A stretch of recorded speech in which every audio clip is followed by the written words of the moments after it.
So to say that our next guest is one very impressive human would be a huge understatement. Many fans came to know Mr. Nice as one half of the former comedy duo Desus and Mero, a.k.a. the Bodega Boys. And when we say that this man is a pretty big deal, we mean he is such a big deal that Jimmy Kimmel called on him to fill in on his late-night talk show. No joke.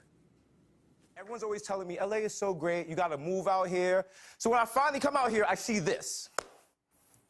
Mega floods could devastate California. I gotta give you guys credit. Between earthquakes, the fires, and the mega floods, you guys have a beautiful assortment of horrible ways to die. Must be nice to have a beautiful assortment of never-ending talent. This man is a comedian, an author, podcast host, voiceover artist, and a straight-up inspiration who is all about giving back and helping his community. So let's fake a live studio welcome for New York's very own, the pride of the Bronx himself, Mr. Desus Nice. Good morning, everybody. Hello, oh, I was about to say Channel 11, but that would really show my age. Okay, fine. No, it won't. It's fine. Did you? Because a lot of people talk about pics, and then watching Channel 11. Shout out to the Twin Towers, WPIX, way back in the day. All right, shout out to you. Shout out to your children behind you who are joining us for this interview and staying pretty quiet. How many of those do you have? Babies. You know what? Actually, before COVID, I had about almost 400. Oh, my goodness. But because of COVID and just, kind of what we're here to talk about today, I gave away a lot of sneakers. So I'm not even sure how many I'm at. Like, this is like probably half the amount I had on when we had the show. So, I've just been giving away sneakers and just trying to be a better person, because having a whole bunch of sneakers for yourself is not the right move during a pandemic. Really? Okay, so that's good, because I call myself She Shaq, because Shaq and I have the same shoe size. So if you're Shaq size, wow. I will borrow I will come take some of your sneakers. No joke. Well, I'm safe. I'm only a 10 and a half, so we're good. Oh, that's me too. I can She Shaq that. That's okay. That's okay. Oh, no. But let me tell you how excited I am. Like, you know how many people have said to me, oh, I'm so jealous of you this morning. No one speaks to me like around here. And all of a sudden, they're like, we're so jealous of you. You get to speak to Jesus. Yes, okay, be jealous. And they're probably hearing me right now saying this. But I loved watching you on Jimmy Kimmel. I wasn't worried for you because I said you've had your own practice on your own show, so you were pro at this point. But what went through your mind when you got that call to fill in? Or did you get a text or a DM? I got a phone call and an email, and I was literally in the middle of the street, and I had to stop because I couldn't believe it.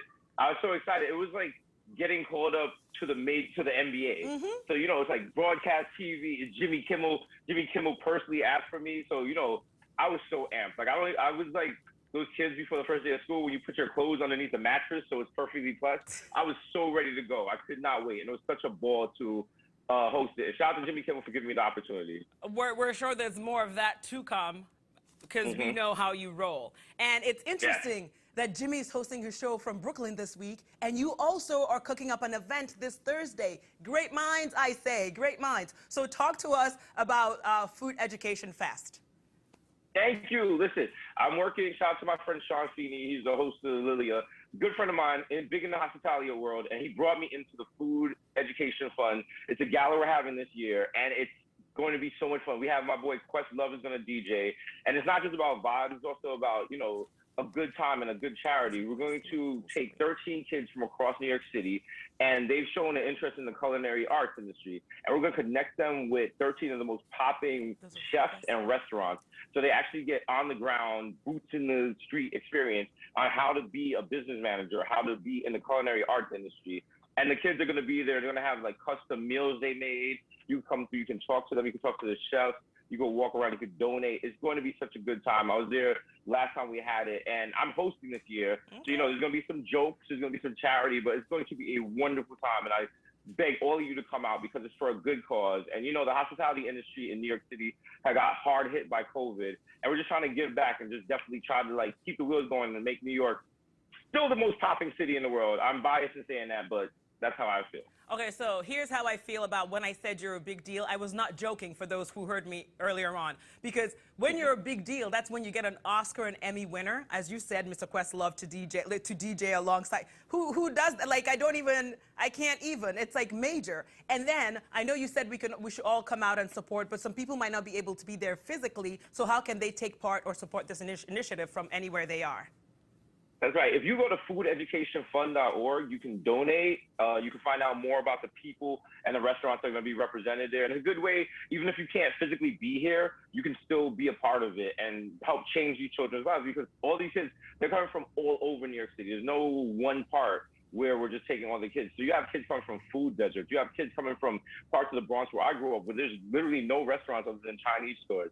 So it's very important for us to get these kids a chance to get into the industry so they know what it's like, so they can get that hunger in them and hopefully go on forward to make their own restaurants or their own industry. And I might be selfish here because I want one of these 13 kids to make the most popping restaurants ever, and I don't want to have to wait online in the future. And that's why I'm doing it. Well, that's how I roll, too.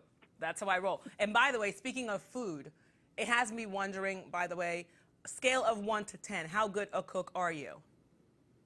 Scale of 1 to 10, I would have to say right now I am a -3. Oh. Somehow during lockdown, I was able to cook and I've lost it all. I am the king of seamless right now, and I'm ashamed. It's at the point now, the delivery people, they don't even like say my name. They just drop it at my door and walk away, disgusted. So I'm gonna get better. I'm trying. So if there was no seamless, if you had no like internet service, no nothing, and you had to make something in your house, what would you make that you would feed someone else without like poisoning them? Ooh, my signature dish is I make salmon, but I do a crust that is crushed Doritos. Now it sounds very Bronx, but it works. You guys gotta try it. And if you really want to make it fancy, try crushed Cool Ranch Doritos. You know what? It's a little tangy. This just made me not believe your -3 situation, because I thought you were gonna say like you were gonna put something in a microwave or fry some eggs. You're gonna make something crusted salmon, even if it's Doritos, it's fine. But you're talking salmon. That's like. Listen, fancy. I've watched too many episodes. I've watched too many episodes of The Bear. I like to pretend I'm in a restaurant when I'm in my kitchen. I'm doing too much. Isn't that an amazing show? So amazing. Oh.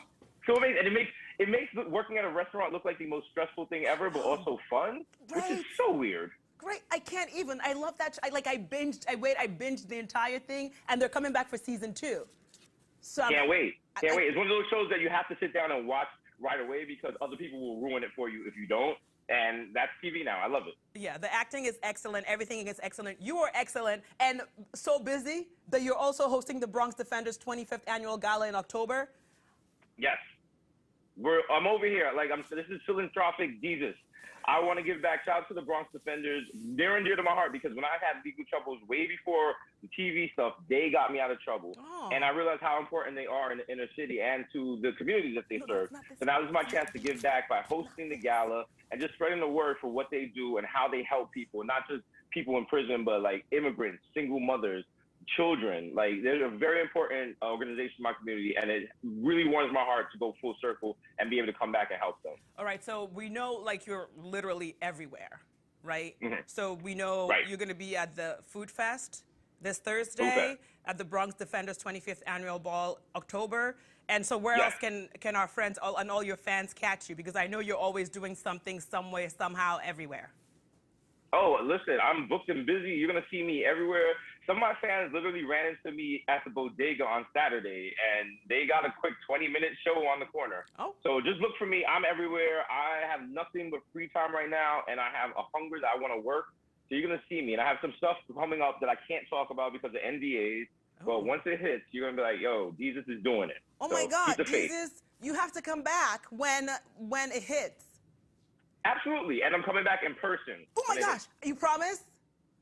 I promise. You better tell me ahead of time so I don't call out sick, because I'd be known to be doing that. Some days I'm like, I don't want to be here. And then I will hit you up. let me know. Tell me you're coming in, and then I'll be like, I'm not sick anymore. I'm fine. I'll come in for Jesus.